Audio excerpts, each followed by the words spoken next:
How to change app icons on iOS 16. Make sure you have Siri shortcuts in order to be able to change app icons in iOS 16. So now what you want to do is download app icons.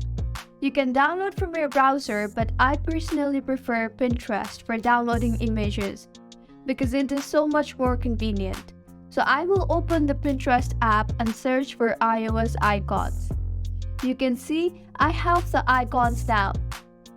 I can also choose the color of icons that I want to download. To download, I will click on the image first and then click on the three dots on the top right of the screen. And I will get the download image option. Go ahead and click that. Now open the Siri shortcuts and click on the plus symbol on the top right of your screen. And then click on Open App option there.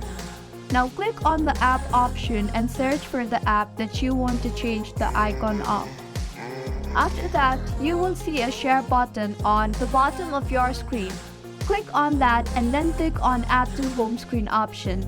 Now click on the shortcut icon, which will allow you to change the icon, and go to Choose Photos and select the picture that you just downloaded. Now in the text box, add the name of your app and click on Add, and then on Done. Now go to your home screen and you can see the icon of YouTube is changed. If you find this tutorial helpful, do subscribe to our channel. Thank you for staying with us until the end.